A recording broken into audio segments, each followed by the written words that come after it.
I have loads of details and video to share with you about the new 2020 Nissan Ariya EV. Subscribe to this channel, click notifications so you don't miss updates, and of course, all of my car reviews. Let's do this. One of the big mysteries of the automotive world has been why there are so few pure electric crossovers. People want SUVs these days. In the US, there's the Tesla Model X and Y. Volvo will soon have the XC40 Recharge. That's pretty much it. Hyundai has the Kona and Kia has the Niro EV. Both of those are front-wheel drive only. Toyota has the RAV4 Prime. That's a plug-in hybrid, though that works for some people. But if you want a pure EV, there's another one coming, the Nissan Ariya. But unfortunately, there's a bit of a wait. It's not showing up in the United States until the summer of 2021. I was able to talk to engineers about it today. Here's what I've got for you. This is an all-new design with the battery pack integrated as a structural part of the car. There are essentially four ways to get Ariya: a front-wheel drive version with a choice of regular or long-range battery, that's similar to its Leaf strategy, or an all-wheel drive model with the same choice of packs. Using prismatic cells, the smaller battery has usable energy of 63 kilowatt hours, the larger has 87. Mounted in the floor, as expected, the pack has active battery management. In other words, it's liquid-cooled. Did I just hear a cheer coming up through the internet?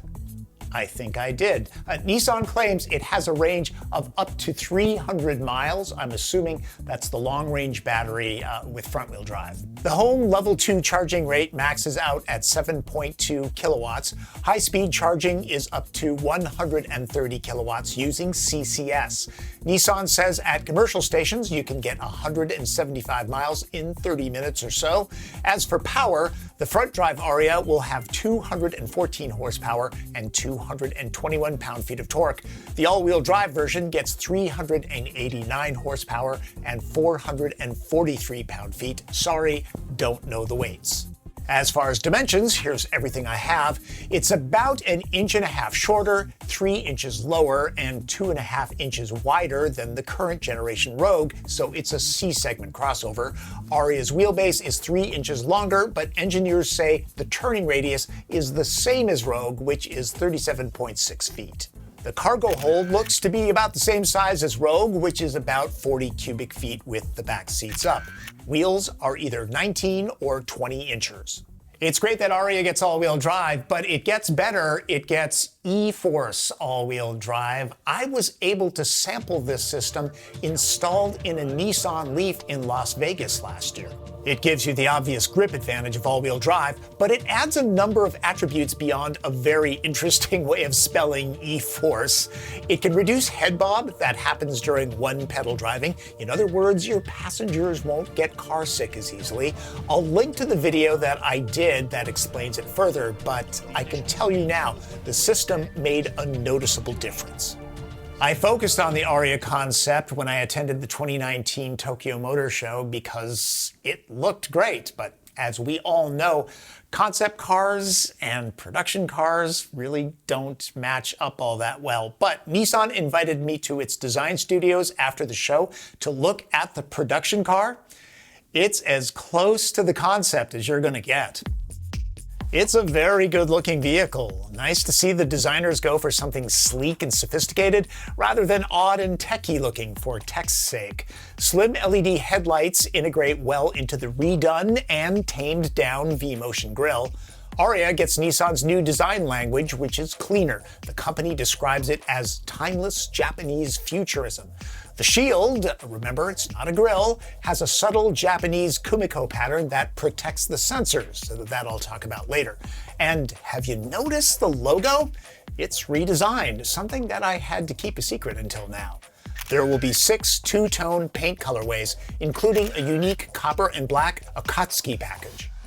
Electric cars can be packaged very efficiently, and Ariya's interior is especially open and airy. The exterior might be C-sized, but Nissan claims that the cabin approaches D-segment size, in other words, Murano kind of space. A very simple instrument panel flows into the doors. There's a notable lack of dials, buttons, and switches. Haptic controls are integrated into the dash. I'll have to wait and see how well those work, or don't work. Looks great though. Nissan is known for its excellent zero-gravity seats. These are slimmed down to carve out more knee room for those in the back. The center console is adjustable, making it easier for the driver to get comfortable. The position can be saved in the driver's memory setting. Nissan says the shape of the haptic shift lever fits in the palm of your hand to keep the driver relaxed. There's an advanced voice recognition system, and Apple CarPlay and Android Auto are wireless. Nissan claims the back seat is cross-your-legs roomy, due in part to the flat floor. Engineers say that it seats 3 adults comfortably. Headroom is supposed to be generous too, but I don't have the figures. Front seat sides are contoured to give those in back a better view forward. Those sensors that I mentioned earlier, they're part of the new Pro Pilot Assist 2.0 system. This is pretty good stuff. It's Nissan's semi-autonomous package that in certain highway conditions allows hands-free driving. That includes lane changes, passing, and highway exiting. Sounds much like the updated Cadillac Super Cruise to me. It uses the Navi system and high-definition 3D map data. A monitor on the steering column makes sure the driver is attentive to the road ahead when using the feature.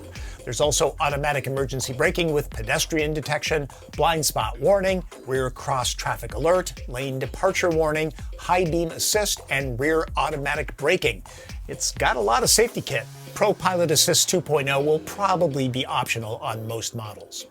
If you're interested in the Ariya, know that when it hits the United States in the summer of 2021, it should start at about $40,000, and if Nissan's strategy remains the same as the Leaf, the extended range battery should go for about $6,000. E-Force all-wheel drive, I'll guesstimate that at, let's say, $2,000. And remember, there are tax credits, so check those out. So there you go. That is your first look at the Nissan Ariya EV crossover. It looks like a winner. I see this as the package that most Americans are looking for in an electric vehicle. It wouldn't surprise me to see this doing very well in the marketplace.